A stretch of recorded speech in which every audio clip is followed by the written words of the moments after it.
No, por las puertas. Ya, las pibas, ¿no? Ya,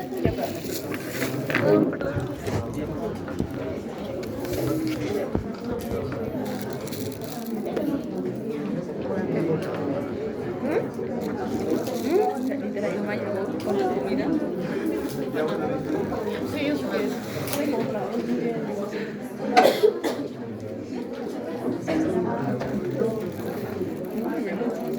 Me metas a almorzar.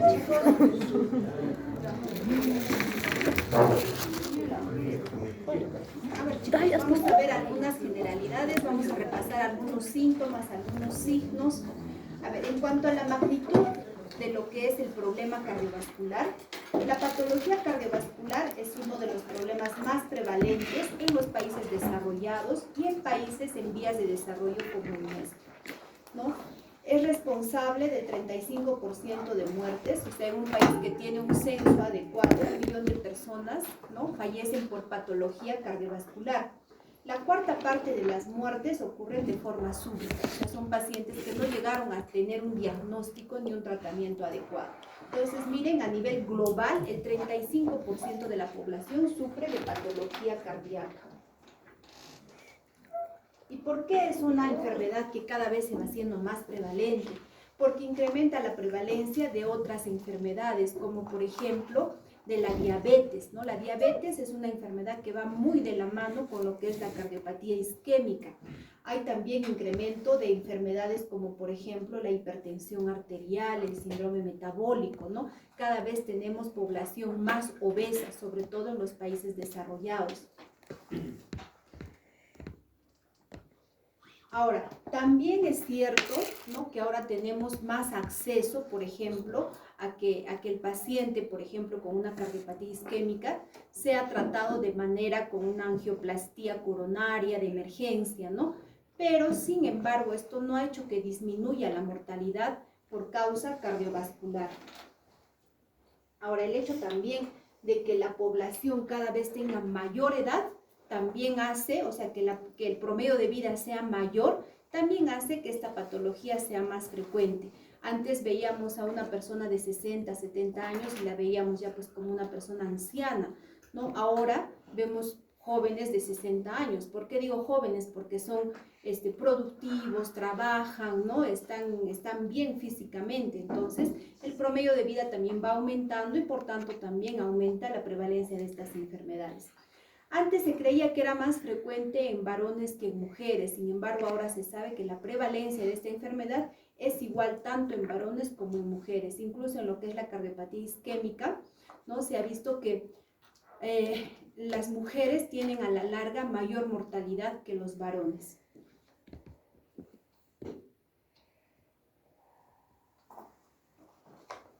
Lo que es todo lo que es la inflamación, ¿no?, la obesidad, el síndrome metabólico, evolucionan más agresivamente en las mujeres y esto hace que la enfermedad de arteriosclerosis sea más frecuente en las mujeres, ¿no? Nosotros, por ejemplo, cuando tratamos un paciente varón con infarto, ¿no?, es más frecuente ver varones, pero cuando tenemos una mujer infartada es más posible que la paciente pueda fallecer, ¿no?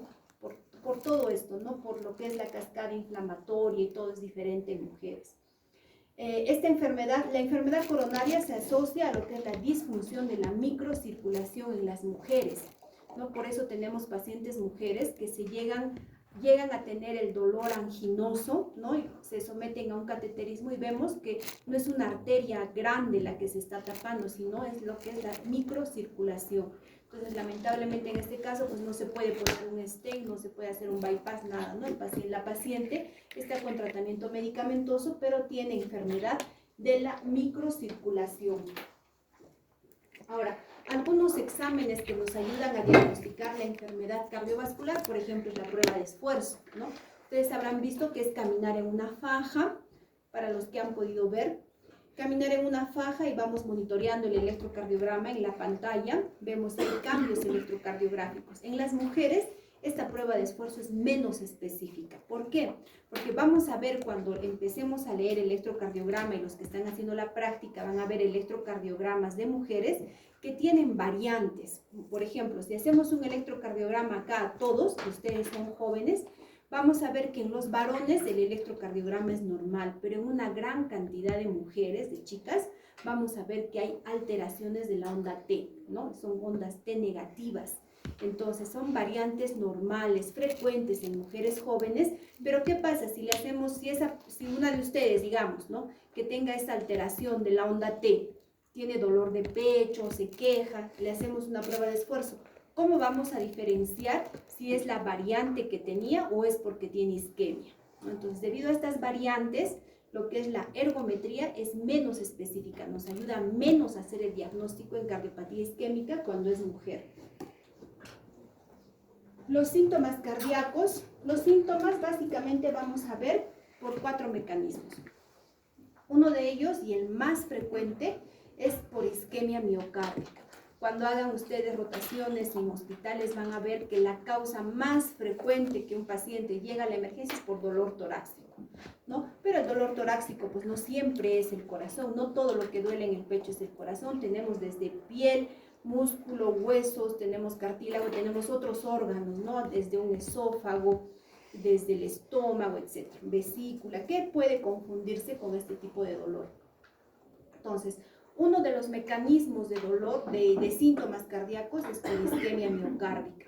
¿Qué va a pasar en la isquemia miocárdica? Fíjense en la imagen que les estoy presentando, ¿no? Esta es la circulación coronaria.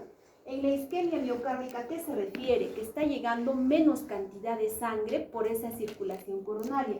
Miren esta arteria, cómo está completa, y miren esta arteria, ¿no? Que es la coronaria derecha. Miren cómo está obstruida, ¿no? Eso se va a producir por la enfermedad aterosclerótica, por la disfunción endotelial, que nos va a llevar a la producción de placa aterosclerótica y con el tiempo pues va a ir tapando o ocluyendo la luz del vaso. ¿Qué va a referir el paciente con esta patología? Lo más común, ¿no? El dolor torácico. ¿Cuáles son las características del dolor torácico isquémico? Un dolor opresivo, un dolor retroesternal, un dolor que no es focalizado, ¿no? A veces el paciente no sabe cómo indicarnos cómo es el dolor, nos dice una sensación de opresión o como que un elefante se hubiera parado en el pecho, algunos refieren como un atragantamiento, ¿no? Es asfixiante, como si se hubieran atorado con un pedazo de carne y no les deja respirar. Es un dolor que puede ir acompañado de otros síntomas vagales, por ejemplo, náuseas, puede tener vómitos, va acompañado de diaforesis, de palidez, ¿no? Hay otros signos como que el paciente siente que se asfixia, ¿no? Y es un paciente que se afloja la camisa, siente que se está asfixiando, tenemos la mano en garra, ¿no? El paciente generalmente han visto hasta en las novelas, ¿no? Cuando un paciente se va a infartar, al toque hacen la mano en garra y se agarra así el pecho. Entonces, esos son síntomas que nos va a referir el paciente por cuando tienen una patología isquémica.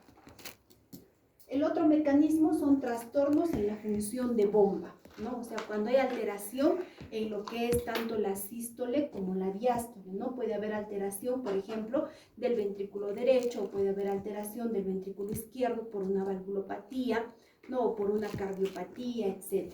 Entonces, trastornos de la función de bomba. También puede haber síntomas por obstrucción al flujo sanguíneo. No puede haber, por ejemplo, obstrucción, ¿no? A nivel de las válvulas mitral o de la válvula tricuspidia. Y los otros síntomas, el cuarto mecanismo es por trastornos del ritmo, ¿no? O sea, por arritmias. ¿Qué nos va a referir el paciente? Puede referirnos palpitaciones, el paciente puede tener dolor torácico.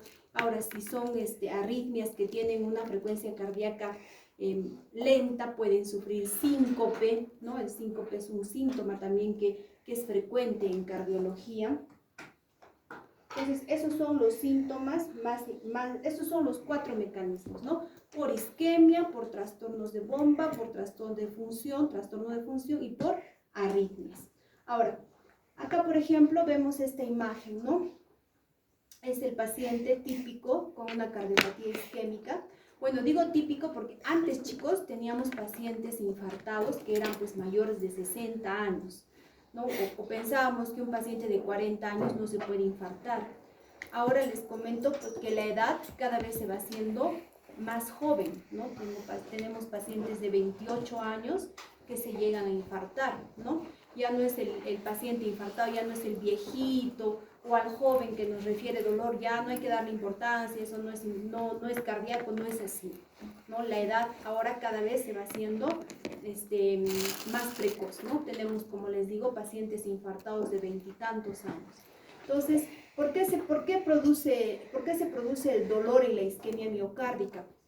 El paciente con cardiopatía isquémica puede ser un paciente que al reposo está asintomático, ¿no? Pero cuando aumentan sus necesidades metabólicas, por ejemplo, el paciente que tiene una infección o el paciente que ha comido pues, una comida copiosa, abundante, o el paciente que tiene un estrés físico o un estrés emocional, va a tener mayor demanda miocárdica de oxígeno.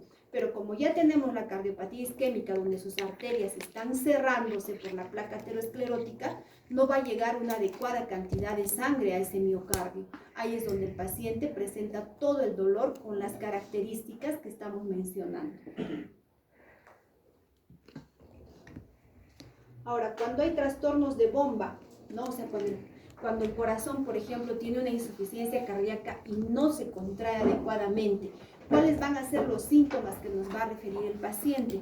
Uno, fatiga, ¿no? Puede haber disnea que es la dificultad, ¿no? respiratoria, y esto se va a producir por una elevada presión intravascular, sobre todo en la circulación que se encuentra detrás del ventrículo insuficiente. Por ejemplo, puede ser el ventrículo derecho.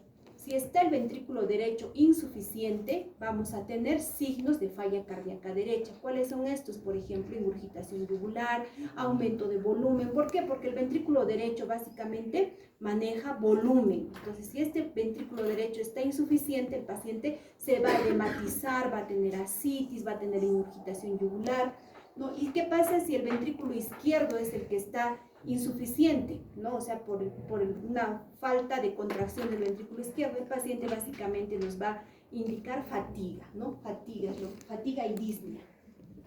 Entonces, miren, por ejemplo, en esta placa, ¿no? Y hay exámenes que son muy sencillos que nos van a ayudar bastante. Por ejemplo, una simple placa de tórax, ¿no? No es una tomografía ni una resonancia, una simple placa nos puede mostrar esta imagen. Fíjense, es un corazón grande, pero fíjense los campos pulmonares, ¿no?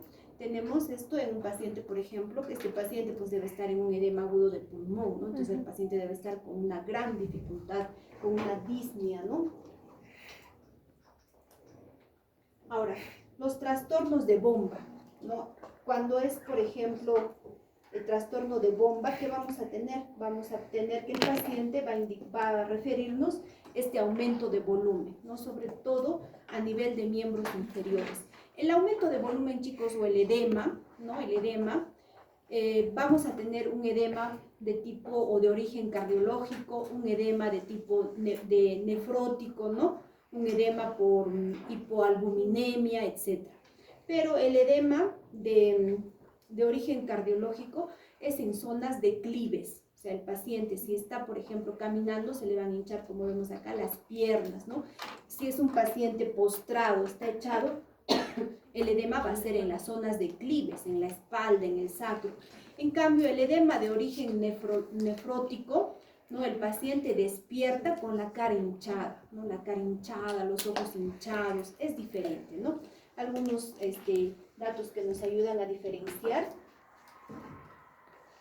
qué tipo de edema es. Ahora, si el mecanismo es obstrucción al flujo sanguíneo, vamos a tener también las manifestaciones similares a los trastornos de bomba, ¿no? O relajación. Va a haber alteraciones del ritmo, puede producirse palpitaciones, disnea, síncope, angina, que pueden aparecer y desaparecer. Entonces, eso vamos a verlo básicamente en trastornos del ritmo. Ahora, ¿cuáles son los síntomas más frecuentes y los signos y síntomas más frecuentes de lo que es el aparato cardiovascular? La disnea, ¿no? La disnea, muchos pacientes llegan y nos indican, tengo dificultad para respirar, no nos van a decir disnea, ¿no? A no ser que sea un estudiante de medicina o un médico. Pero la disnea es uno de los síntomas más frecuentes, dificultad para respirar. Tipos de disnea, por ejemplo, tenemos la ortopnea, ¿no? La trepopnea. Ahora, el dolor torácico. Como ya les había comentado, el dolor torácico tiene múltiples causas. Entonces, nosotros, ¿qué tenemos que hacer? Una adecuada historia clínica y un adecuado examen físico. No hay un examen auxiliar que nos aporte más datos que una adecuada historia clínica y un examen físico adecuado. Entonces, por ejemplo, si es un paciente que tiene factores de riesgo, si es hipertenso, diabético, si es fumador, ¿no? Y tiene dolor torácico, entonces mi primera posibilidad será una cardiopatía isquémica. Hablamos de posibilidades, ¿no es cierto? Porque en medicina nada es absoluto, o sea, no se puede decir que este paciente sin factores de riesgo no va a tener un infarto, no va a tener una disección aórtica o un tromboembolismo pulmonar, pero hay datos que nos van a llevar a pensar, a sospechar, a tener un diagnóstico sindrómico. Entonces, el dolor torácico, como les mencionaba, por ejemplo, hay pacientes que se quejan de dolor torácico, ¿no? Es un dolor importante, urente, que no les deja hacer sus actividades y no les encontramos nada al examen físico. Aparentemente no hay antecedentes, no hay factores de riesgo.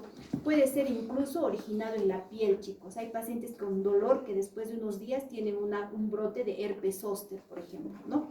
El herpes zóster es una enfermedad, ya sabrán, producida por el virus de la varicela, que da en la etapa de la adultez, cuando el paciente se inmunodeprime o cuando tiene alguna infección, algo, ¿no?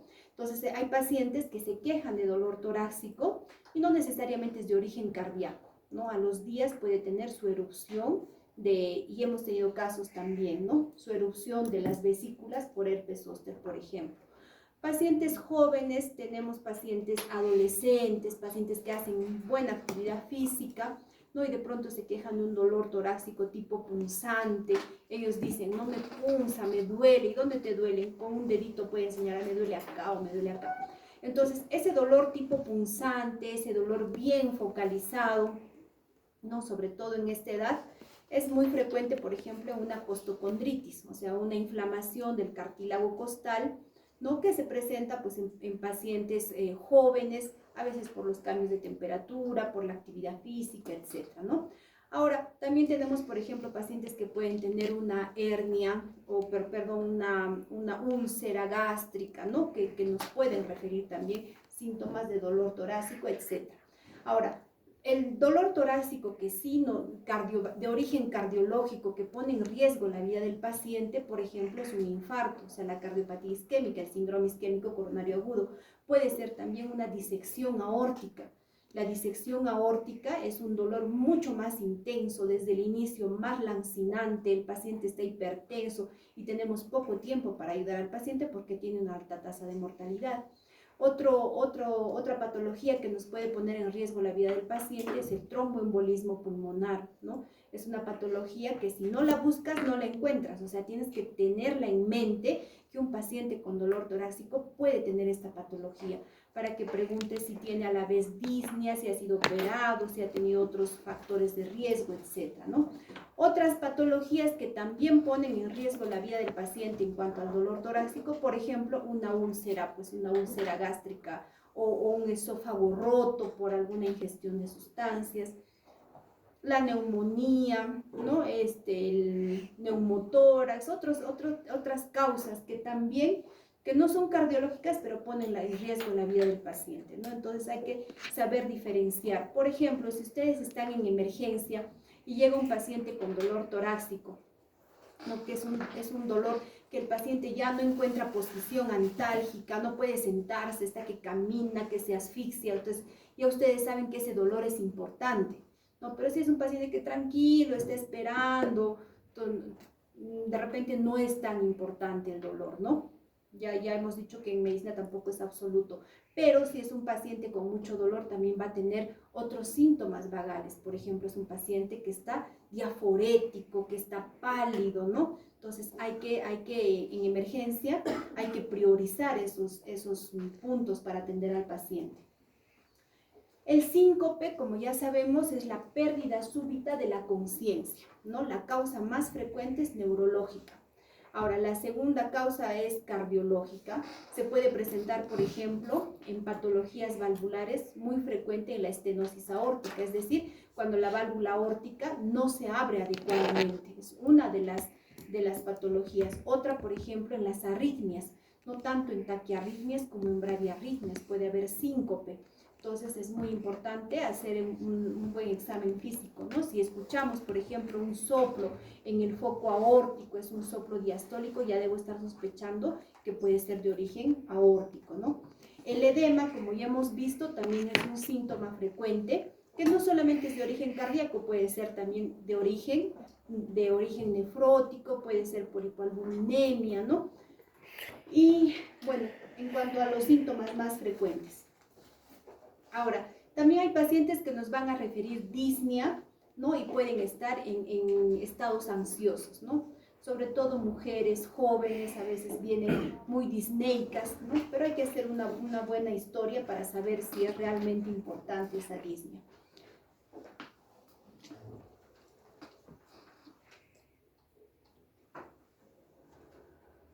Entonces, ¿qué pasa si tenemos a un paciente con estos síntomas? Hay que hacer una evaluación adecuada. Es diferente el examen que podemos hacer en emergencia, que podemos hacer en piso o que podemos hacer en consultorio. Por ejemplo, en emergencia, si es un paciente con un dolor intenso, no me voy a poner a preguntarle pues antecedentes familiares, ¿no? Tendrá que ser lo más focalizado, rápido para ayudar al paciente. Pero si es un paciente en consulta externa, tengo tiempo de hacerle las preguntas. Si es un paciente que está hospitalizado, tengo tiempo de hacerle una adecuada historia clínica. Entonces, la evaluación debe ser cuidadosa, pero también es diferente donde esté el paciente. Ahora, el electrocardiograma es muy importante, como les vuelvo a repetir, porque no es invasivo, es de bajo costo y lo tenemos pues en cuestión de minutos. Ahora, hay pacientes también que nos van a indicar que ellos al reposo están tranquilos, pero cuando hacen actividad física presentan dolor. Entonces, por ejemplo, para esos pacientes tenemos otro tipo de pruebas como la prueba de esfuerzo, ¿no? La ergometría, que es el paciente que camina en la faja y lo monitoreamos electrocardiográficamente y ahí vemos criterios de positividad para isquemia. La placa radiográfica, como ya hemos visto, es un examen sencillo de bajo costo que aporta muchos datos, chicos. Ahí podemos ver en la placa radiográfica, ¿no? Si hay cardiomegalia, cómo están los campos pulmonares, si hay congestión, si hay derrames, si hay neumotoras. O sea, es un examen que debemos utilizar, ¿no? Este es la prueba de esfuerzo que usamos básicamente pues, cuando el paciente nos refiere síntomas al hacer actividad física y cuando está en reposo está totalmente asintomático. Ahora, otro examen que también es importante, que ya lo hacemos nosotros, ¿no? Los cardiólogos, es el Holter. El Holter es un aparatito que colocamos con electrodos, ¿no? Y le va tomando el electrocardiograma 24 horas. Entonces, luego de las 24 horas pasamos a un software y podemos ver cómo ha ido su electrocardiograma en esas 24 horas.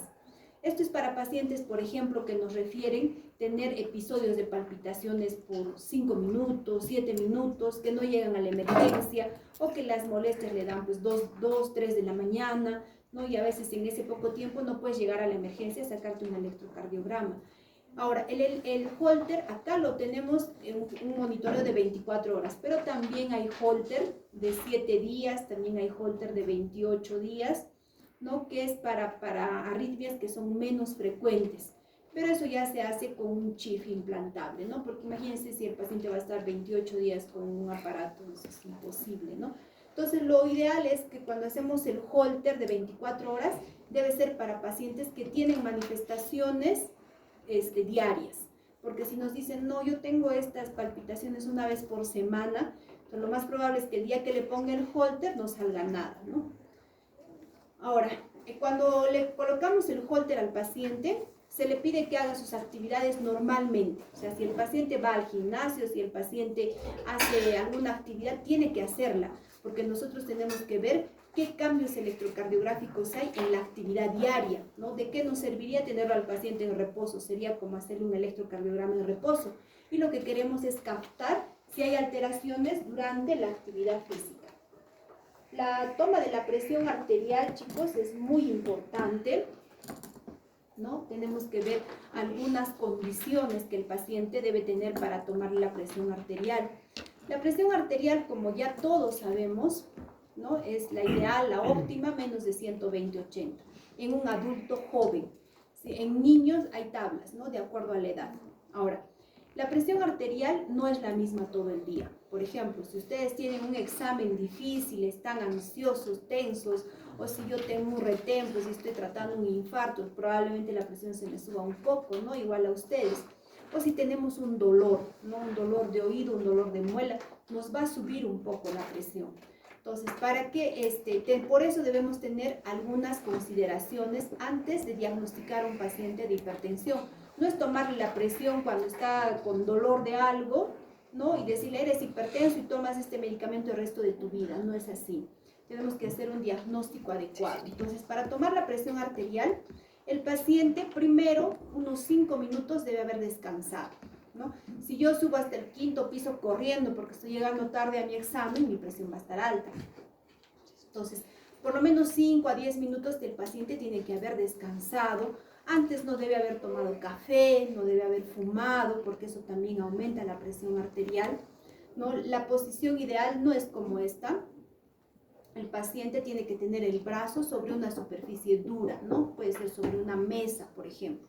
Entonces, colocamos el brazalete, tampoco como ven acá, sino tiene que ser unos 2 a 3 centímetros por encima de la flexura del codo. Y una vez colocado el brazalete, tenemos que palpar el pulso. Una vez que palpamos el pulso, no, acá le vamos a medir, ¿no? En el pulso humeral, pero debemos palpar también el pulso radial para guiarnos. Entonces vamos insuflando y con la otra mano vamos palpando el pulso. Una vez que desaparece el pulso, tenemos que insuflar unos 20 a 30 milímetros por encima del momento que desapareció el pulso y recién empezamos a bajar unos 2 a 3 milímetros de mercurio por segundo. Entonces ahí vamos a escuchar, en la presión arterial vamos a escuchar 5 ruidos, que son los ruidos de Korokov. El primer ruido es la presión sistólica. Entonces el primer ruido que yo escucho es la presión sistólica. Luego va a desaparecer, entramos al gran silencio, ¿no? Que refiere la literatura. Desaparece por unos 20 a 30 milímetros de mercurio para que aparezca el segundo ruido de Korokov. Y así vamos escuchando hasta que el último, ¿no? El quinto ruido ya es la presión diastólica. ¿Por qué es importante palpar el pulso? Porque ¿hasta cuánto vamos a insuflar? O sea, ¿cómo sabemos hasta cuánto insuflar?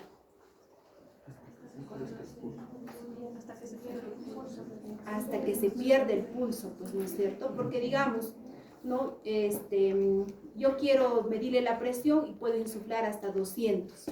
Insuflo hasta 200 y voy bajando. Pero puede que una vez que yo estoy bajando, estemos en ese gran silencio, en ese momento donde desaparecen los ruidos de Korokov, que es entre el primer y el segundo ruido, y nuevamente aparezca y yo esté tomando el segundo ruido como si fuera la presión sistólica. Y eso está mal, ¿no es cierto? Porque hay pacientes que tienen presiones de 250, de 270. Entonces, no puedo pensar que máximo pues va a tener 200. No, hay que palpar el pulso y vamos a insuflar 20 a 30 milímetros después que desaparezca el pulso y recién bajamos.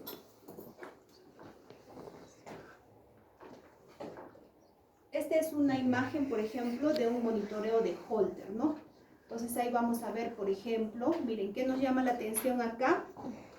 Bueno, ahora todavía no estamos viendo el electro, pero miren, este es el latido normal, este pequeño, y miren estos latidos gruesos, anchos, ¿no? Entonces podemos encontrar este tipo de alteraciones que son extrasístoles, o sea, son latidos prematuros. Las extrasístoles, como ya vamos a ver cuando veamos el ecocardiograma, pueden ser supraventriculares o ventriculares. En este caso no se olviden, cuando el QRS es ancho, así como ven acá, son extrasístoles ventriculares. ¿Qué quiere decir? Que el impulso cardíaco no se está produciendo en el nodo sinusal, sino hay un foco en el ventrículo que está mandando un latido prematuro.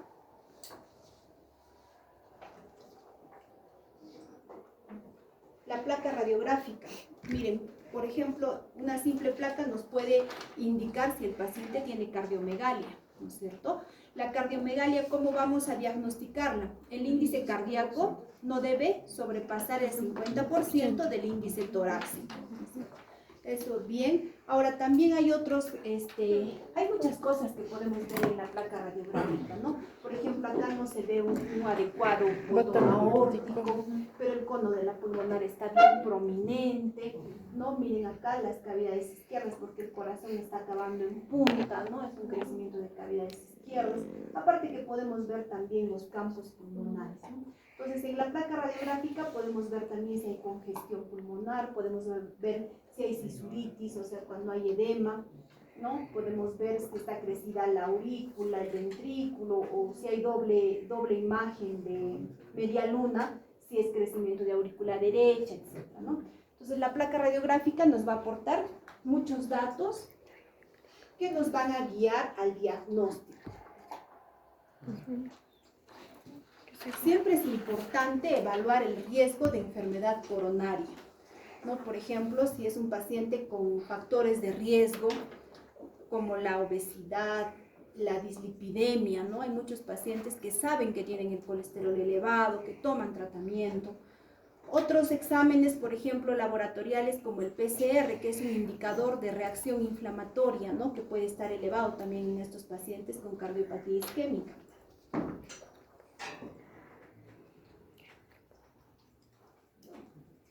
Ahora, cuando nosotros hagamos un diagnóstico sindrómico, ¿no? Tenemos que pensar qué etiología está produciendo ese diagnóstico, ¿no? O sea, ¿cuál es la causa? Por ejemplo, si yo tengo un paciente que está hipertenso, ¿no? Lo diagnostico con hipertensión. Tengo que pensar cuál es la etiología. Si es una hipertensión esencial, ¿no? Tendrá antecedentes familiares, o tendrá poca actividad física, o estrés, o mala alimentación, factores de riesgo, ¿no? Pero si es un paciente, por ejemplo, si a uno de ustedes le encontramos hipertensión arterial, ustedes que son jóvenes, entonces yo tengo que pensar, ¿por qué tan joven está hipertenso? Mi alumno, digamos, ¿no? ¿Por qué está hipertenso? No le voy a dar tratamiento ya. Tendremos que buscar causas de una hipertensión arterial secundaria, ¿no? Puede ser que el alumno pues tenga un geocromocitoma, o puede tener un tumor adrenal, ¿no? O puede tener una enfermedad renovascular, ¿no? Entonces, si es un paciente joven que sin factores de riesgo, por ejemplo, debuta con una hipertensión arterial, estamos en la obligación de buscar la etiología. ¿Por qué? Porque tratando esa etiología vamos a curar la hipertensión arterial. Pero si es una paciente ya posmenopáusica, que es obesa, ¿no? No sé, que tiene dislipidemia y es hipertensa, entonces lo más probable es que sea una hipertensión esencial, ¿no? Hay que ver también si hay anormalidades anatómicas. ¿Y cómo hacemos eso? Por ejemplo, si yo en un paciente cualquiera, al hacer un examen físico, escucho un soplo cardíaco, que puede ser un soplo mitral, tricuspidio o aórtico, tengo que saber cómo está la anatomía de ese corazón, ¿no? Y con qué examen hacemos esta evaluación. Básicamente tenemos la ecocardiografía. Con la ecocardiografía, los que están rotando ya deben estar viendo en consulta, algunos ya están viendo, ¿no? Que en mi grupo de rotación estamos viendo. Espero que todos también estén haciendo en su rotación eso, ¿no? Que, aunque solamente un grupo, pues, ¿no? Ya no estamos, o hay otro colega que está haciendo prácticas. Sí, ¿A quién? Vladimir Montero. Ah, qué bueno, el doctor Montano. Entonces, en el Lorena. Ya con él también están haciendo exámenes, está muy bien. Entonces, ahí vamos a evaluar la parte anatómica. O sea, si yo escucho un soplo, por ejemplo, aórtico, ¿no? Vamos a evaluar la parte anatómica. Anormalidades fisiológicas también tenemos que ver, y la discapacidad funcional, ¿no? ¿Cómo hacemos esta clasificación de la discapacidad funcional? Esto lo vamos a evaluar mediante esta clasificación muy antigua, pero muy usada, chicos. Esta es la clasificación de la New York Heart, ¿no? La clase funcional. Entonces, esta clasificación es buena, es utilizada desde hace mucho tiempo porque es muy útil. Esta clasificación va a dividir, como vemos, en 4 clases de acuerdo a la actividad física de cada persona. ¿Por qué? Porque la actividad física, por ejemplo, de un deportista, de un atleta, no es igual que la actividad física de una ama de casa, ¿no? Por decirlo así. Porque, por ejemplo, el paciente que hace bastante actividad física, va a un gimnasio, por ejemplo, y hace actividad de 2 horas, de pronto hace hora y media porque se cansa, se agita, está teniendo una dificultad, ¿no es cierto? Está teniendo una disminución en su clase funcional. En cambio, la persona que es sedentaria, que solamente, por decir, sube al segundo piso, ¿no? Entonces ya no sube al segundo piso, entonces está teniendo una alteración en su clase funcional. Por eso es que esta clasificación es de acuerdo a la actividad física de cada persona. Y la va a clasificar, como vemos acá, en 4 clases. La clase 1 es cuando el paciente no tiene limitación a la actividad física habitual o normal, ¿no? La clase funcional 2 es cuando el paciente ya tiene limitaciones al realizar actividades físicas habituales. Por ejemplo, el deportista ya tendrá pues dificultad al hacer 2 horas de ejercicios, o la ama de casa ya tendrá dificultad al subir al 3er piso. La clase funcional 3 es cuando el paciente tiene limitación a las actividades menores a las habituales. Por ejemplo, se cansa al peinarse, o se cansa al vestirse, o se cansa al comer. Entonces ya a actividades menores a las habituales. Y la clase funcional 4 es cuando hay dificultad ya al reposo. O sea, el paciente está echado sin hacer nada y aún así tiene dificultad respiratoria. Entonces esta es la clase funcional. Muy importante, por ejemplo, cuando hablemos de insuficiencia cardíaca, porque van a ver que cuando hablemos de insuficiencia cardíaca es un diagnóstico, es un síndrome tan florido que tiene síntomas y signos que ya cualquier personal de salud lo puede diagnosticar, ¿no? Por ejemplo, ustedes son internos de medicina, están haciendo su guardia nocturna, va a llegar el camillero y les va a decir: doctora, te traigo un paciente con insuficiencia cardíaca, ¿no? ¿Por qué? Porque ya tanto ver el personal también ya sabe que es una insuficiencia cardíaca, porque el paciente va a estar disneico, edematizado, ¿no? Va a estar ingurgitado, asítico. Entonces ya los síntomas y signos son tan frecuentes que el diagnóstico pues es al ojo, ¿no? Hasta por personal menos entrenado que nosotros. Pero para ustedes no solamente el diagnóstico tiene que llegar ahí a insuficiencia cardíaca, sino tienen que ver qué clase funcional tiene el paciente. Por ejemplo, cuando estén haciendo la rotación y veamos un paciente con falla cardíaca, ustedes tienen que determinar qué clase funcional tiene. ¿Cómo? Preguntando al paciente sus signos y su dificultad respiratoria, ¿no? A veces el paciente, chicos, no se da cuenta que tiene dificultad. ¿Por qué? Porque es un paciente que, como en bastante tiempo está produciéndose estas molestias, el paciente va limitando su actividad cada vez menos y no se da cuenta. No se da cuenta que antes él subía corriendo al 5.º piso normal y ahora sube con las justas al 2.º piso. ¿Por qué? Porque no se ha producido de un día para otro. De repente un año subía solo hasta el 4.º, otro año solo hasta el 3.º, otro año ya no llega ni al 2.º. Entonces el paciente cada vez va limitando su actividad física y no se da cuenta.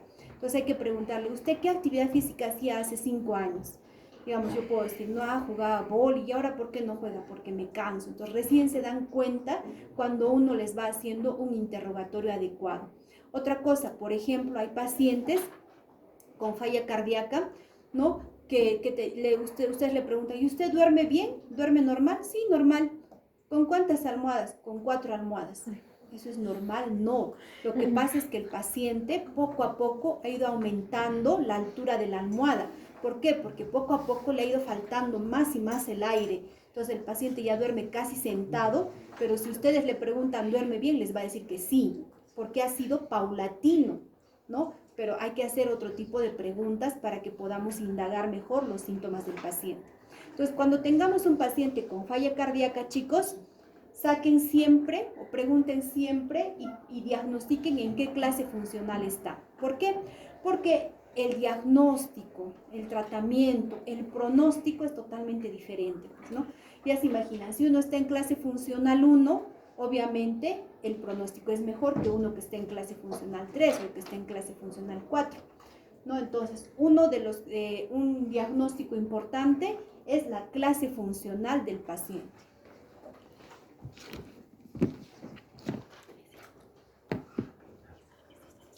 Si estamos sospechando que el paciente tiene una cardiopatía isquémica, ¿no? Siempre preguntar los factores de riesgo, chicos. No es absoluto, pero es como los ingredientes, pues, de una torta, ¿no? Si yo tengo un paciente hipertenso, obeso, dislipidémico, fumador, sedentario, entonces son como los ingredientes, pues, para un pastel. Ya tiene todos los factores de riesgo. Entonces un dolor torácico va a ser por una cardiopatía isquémica, ¿no? Probablemente. No, pero si es un paciente, digamos, sin factores de riesgo, entonces también hay que preguntar los factores de riesgo familiares. Yo les comento que hace muy poco tiempo, en un retén que yo tuve un domingo, me llaman a las 11 de la mañana y me dicen, doctora, hay un paciente que se está infartando, edad 26 años. 26 años, bueno, si será, yo incrédula, ¿no? Fui y realmente el paciente tenía un infarto miocárdico ST elevado. Entonces, 26 años y le pregunto al paciente, ¿eres hipertenso, diabético, fumas? Nada. Incluso el paciente trabajaba en construcción civil, entonces hacía bastante actividad física. Se le veía pues joven y atlético, ¿no? No se veía gordo ni nada.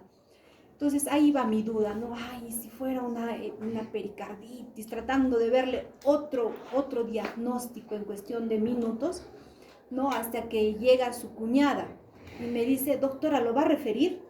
Yo le pregunto, ¿por qué? Le digo, porque a mi esposo, me dice a mi esposo, que es su hermano mayor en 2 años, hace 2 años le ha dado un infarto. Y lo han mandado al INCOR y tiene 3 stents. O sea, a los 28 años también se había infartado el esposo de la señora, ¿no? Entonces, ay, pues, ¿qué vas a estar dudando? Si es pericarditis, ya lo mandas en vuelo, en ambulancia aérea al toque, ¿no? Entonces, hay factores de riesgo familiares, chicos.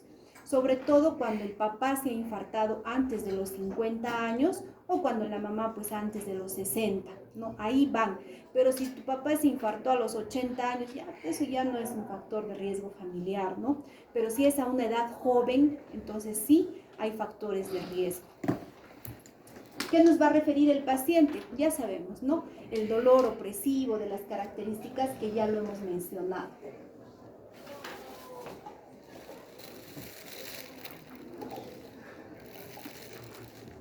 Hay algunas enfermedades que van a agravar o van a producir también síntomas cardiovasculares, ¿no? Por ejemplo, si el paciente de pronto tiene una hemorragia, tiene una anemia aguda, entonces van a aumentar las necesidades metabólicas, miocárdicas de oxígeno, ¿no? Entonces puede agravar. La tirotoxicosis también, si no es tratada adecuadamente, puede llevar a la falla cardíaca. Ahora, un paciente que está en constante taquicardia también puede llegar a la falla cardíaca. Entonces, el diagnóstico, chicos, debe ser completo. Para eso, una buena historia clínica, un buen examen físico, ¿no? Una vez que ya tenemos la historia y el examen físico bien hechos, tenemos los exámenes que no son invasivos, ¿no? Como el electrocardiograma, una placa de tórax, un examen de sangre, un examen incluso de orina y otros ya cuando nosotros ya tenemos otro diagnóstico, por ejemplo, estemos pensando, ya tengamos que el paciente tiene un infarto, ST elevado, allá pues va a entrar a cinecoronariografía, angioplastía, etc., ¿no? En algunos casos también hay enfermedades, hay síndromes genéticos, ¿no? Que nos van a dar enfermedades cardiológicas, por ejemplo, el síndrome de Marfan. El síndrome de Marfan es un síndrome genético, una alteración genética donde el paciente tiene varias alteraciones, pero en lo que es cardiológico es muy frecuente el prolapso de la válvula mitral. Estos pacientes también hacen disección aórtica, ¿no? Entonces, hay patologías genéticas que también nos deben hacer sospechar en patologías cardíacas. Miren este miocardio. Normalmente, chicos, las paredes del ventrículo izquierdo en un adulto joven puede medir hasta 11 milímetros, ¿no? O sea, más o menos será hasta acá, ¿no? 11 milímetros. Pero miren este grosor, ¿no? Es una cardiomiopatía hipertrófica. ¿Qué ha pasado? Las paredes del ventrículo izquierdo están engrosadas.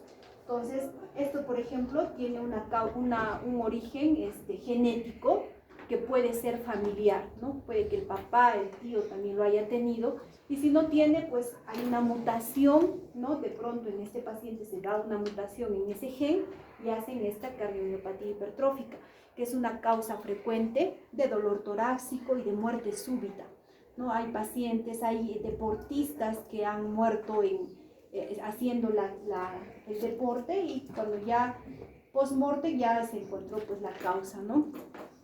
Entonces hay algunos antecedentes familiares que son importantes preguntar al paciente.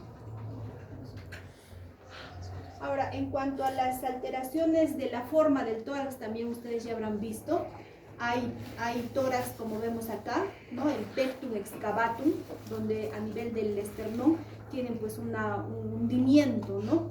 También puede estar salido el tórax en quilla, por ejemplo. Otras alteraciones, por ejemplo, la aracnodactilia, ¿no? O sea, cuando las manos, los dedos son largos. Por ejemplo, esta aracnodactilia es parte del síndrome de Marfan, ¿no? Y un paciente con síndrome de Marfan siempre tiene alteración cardiológica. Entonces hay que fijarnos en ese tipo de alteraciones o de alteraciones, claro, anatómicas, ¿no? Como ya les mencionaba, hay que preguntar si en la familia hay antecedentes de enfermedad coronaria precoz, o sea, en menores de 50 en varones, menores de 60 en mujeres. Si hay familiares hipertensos, diabéticos, o si el paciente es hipertenso, diabético, dislipidémico, el tabaco, chicos. Yo ya no creo que en este grupo pues haya gente que fuma, ¿no? ¿O sí? Ya antes, chicos, fumar, por ejemplo, cuando yo me preparaba para la universidad, fumar era pues chévere, ¿no? O sea, agarrabas un cigarro y te da caché, no sé. Pero ahora el que fuma ya se ve tonto, o sea, se ve ignorante, ¿no? ¿Por qué? Porque el tabaco no te da nada bueno, no solamente para el corazón, para los pulmones, cáncer de mama, está relacionado. Y no solo el tabaco, sino todas las sustancias que tiene el cigarrillo, ¿no? Hasta cianuro creo que tiene, pues. Entonces, ya si fuman, chicos, qué lamentable sería verles fumando, de verdad. Ya eso es ignorancia, chicos, es ignorancia. Si me ven fumando, no era yo. No era yo. No, como les digo, o sea, antes, por ejemplo, cuando nosotros nos preparábamos para la universidad, hasta nuestros papás, oye, nos daban un cafecito y tu cigarrito, pues, tu café y tu cigarro. Pero ahora ya, pues ya es una ignorancia. Yo no voy a hacer eso con mis hijos, por ejemplo, ¿no? Pero mi papá, por ejemplo, les comento, chicos, cuando yo hacía mi serum, yo hice en Chumbivilcas, un lugar recontra lejano, ¿no? Que todo era bamba, no sé por dónde llegaba, pero llegaba el Hamilton con J. O sea, ¿qué es esto, no? O sea, mi papá le llamaba cuando me mandaba encomiendas, papá, una cajita de Hamilton, gordita. No, estás loca. Pero abría y estaba mi cajetilla ahí de Hamilton, ¿no? Porque era peor que fumé la que tenía J. Pero ahora con todo lo que ya sabemos, chicos, ya no es dable, pues, ¿no? El cigarrillo. Pero hay familias, ¿no? Hay familias de fumadores. Cuando ustedes son, por ejemplo, hijos del papá que fuma, es probable que lo hagan. Pero si los padres no fuman, pues, por más que tengan mala junta algunos de ustedes, no van a fumar, no van a ser fumadores. Otro, el consumo de sal, chicos. El consumo de sal, en algunas familias, consumen bastante sal. Y uno ve, ¿no? Por ejemplo, cuando yo voy a una pollería, veo a los que están al lado, les llega el pollo y agarran el salero. En mi cuarto Yo me quedo de verdad sorprendida porque para mí es recontra salado el pollo, pero ellos agarran y se meten sal. Toda la familia. Entonces, el consumo de sal son patrones que tenemos en nuestra familia. De repente a ustedes no les parece que comen salado porque están acostumbrados a comer eso. Entonces van a un restaurante y les parece insípido, se aumentan sal. El consumo de sal tampoco es bueno, ¿no? El cloruro de sodio aumenta lo que es la absorción, aumenta lo que es va a necesitar mayor filtrado glomerular nuestro riñón para poder excretar. Entonces, la sal tampoco es un buen hábito. Es importante, chicos, ¿por qué recalcar esto? Porque recuerden que nosotros debemos hacer también medicina preventiva. No solamente con nosotros, sino con nuestra familia, con nuestros amigos, ¿no? Familia preventiva. Entonces, si ven fumando a uno de ustedes, le quitan, lo rompen y lo botan. Le sacan una foto y les pongo, bueno, es un poco. No, chicos, miren, por ejemplo, este hombre, miren. Antes, chicos, ¿qué teníamos que hacer? Perdón. -5.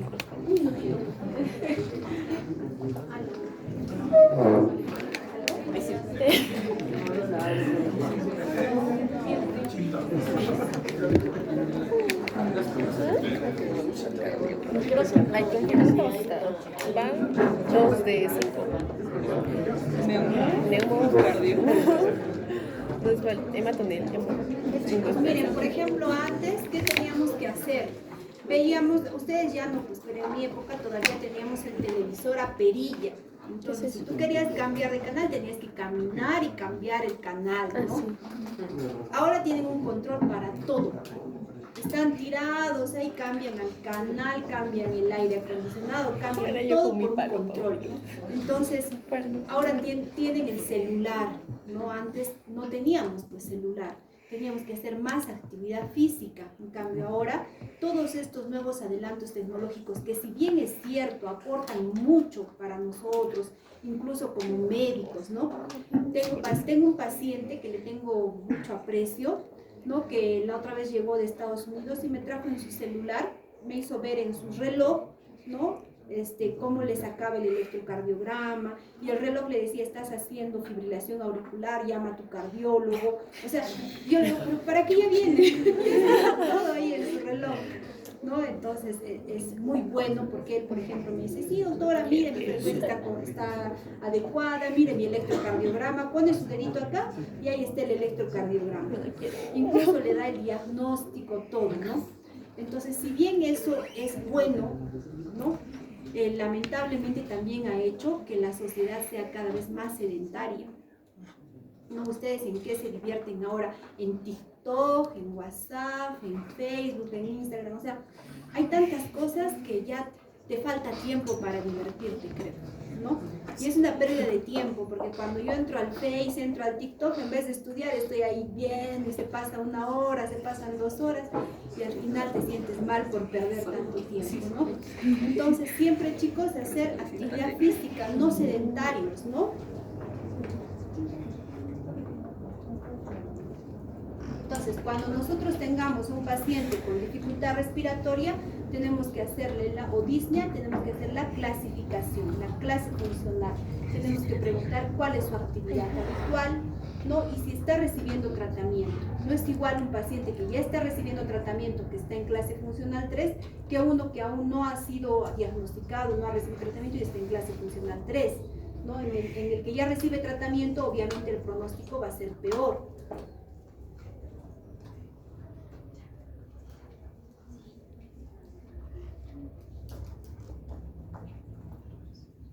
Hay algunas patologías que tienen origen cardíaco.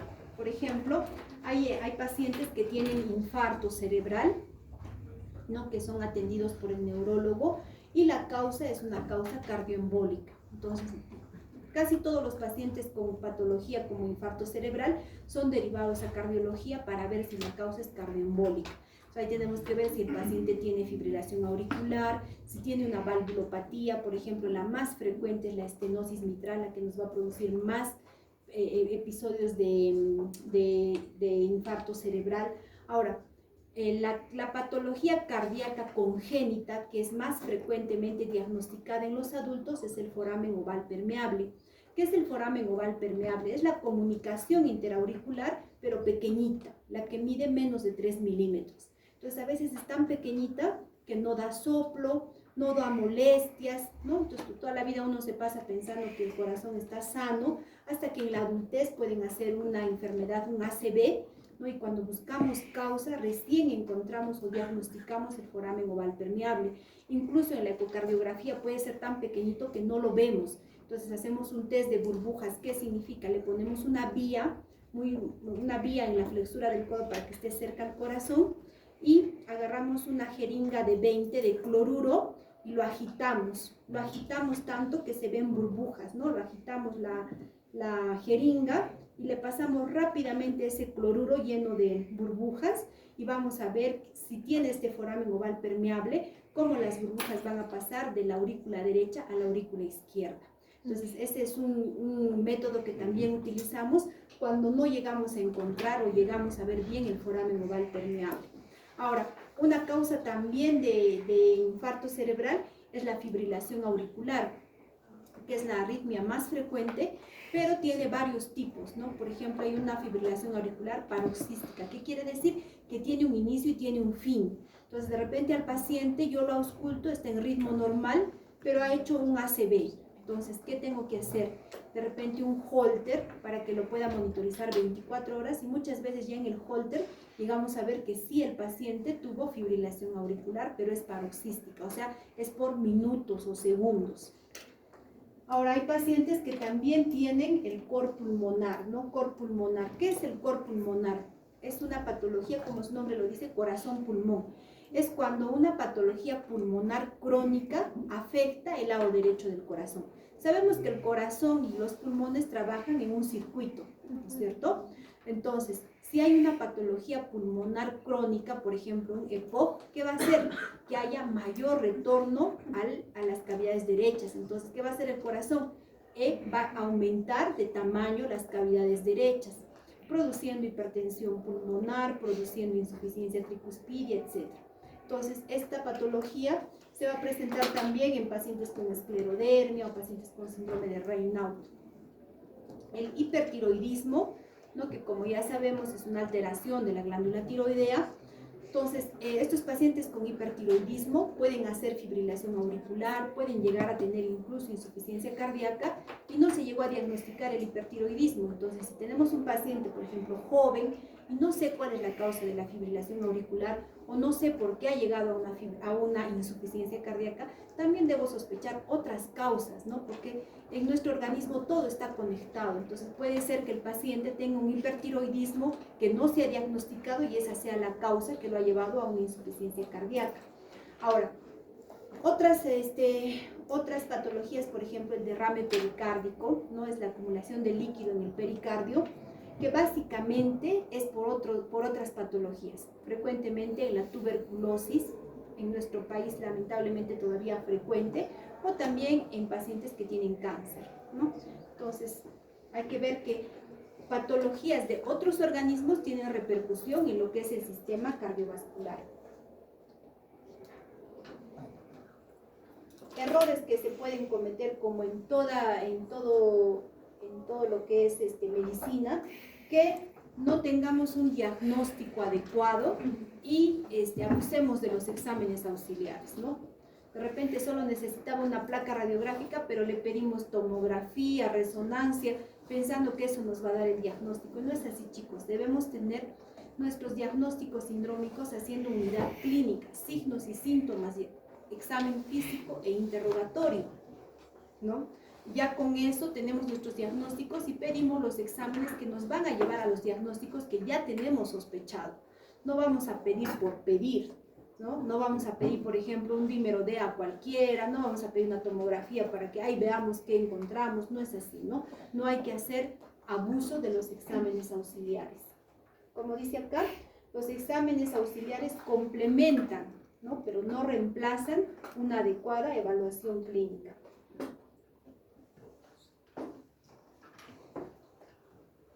Importante, como les mencionaba, hacer una prevención en todas las patologías, ¿no? Hay que hacer, hay que promover estilos de vida saludable, no hay sobrepeso, no tabaco, no hipertensión, no diabetes, no dislipidemia, ¿no?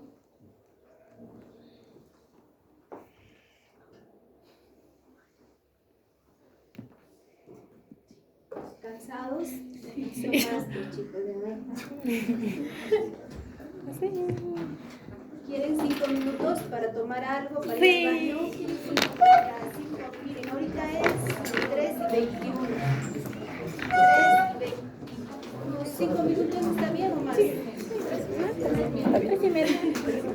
media. 3:30. 3:30. Vayan a tomar algo. Ay, Siento un ratito. esta vez.